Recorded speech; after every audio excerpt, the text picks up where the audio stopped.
It was sparked by a real incident. I wouldn't say it was based on any person or anything.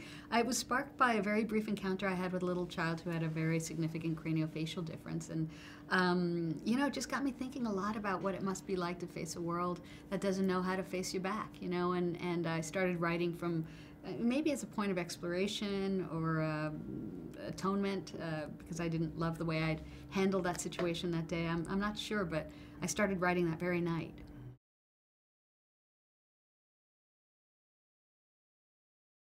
Well, you know, I first and foremost, as a fan of the book, I love this book. I read it right after my son Theo was born, and I found it really spoke to me as a father of a son. Also as a fellow author, because I adapted my own book, The Perks of Being a Wallflower, and just knowing how much I was able to give to my movie as the author, not just as the writer-director, as the author.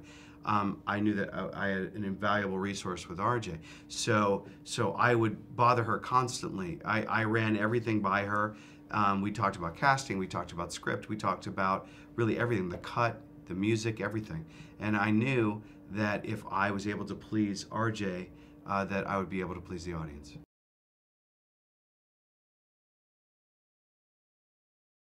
Well, when I came on board, Julia was already interested because she loved the book so much, and Jacob was the perfect Augie.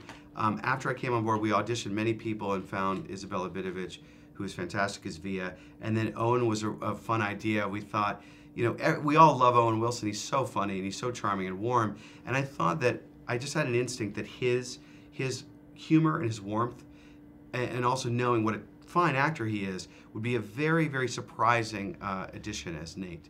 And I also love families that look like they're actually families. So often in Hollywood casting, nobody looks alike. They don't look like they're an actual family, and that's important to me. You sent me a little snapshot of Isabella with Julia and Owen early on. Yes. And they looked like a family. Yeah.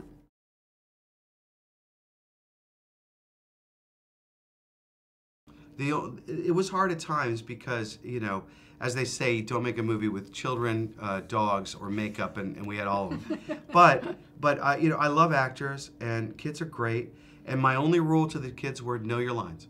That's all I needed. That's the only rule that you have to follow. If you know your lines, the rest of it was just trying to encourage them to be spontaneous and have fun and not feel like they could ever make a mistake. Because in my experience, they can't. You know, it's how you teach children to do anything, whether it's mathematics or it's reading. It's the same thing with acting. One of my favorite things about the movie is the fact that they don't feel like performances. I feel like, you know, the movie has this really naturalistic feeling to it. You feel like you're just eavesdropping on ordinary kids in school.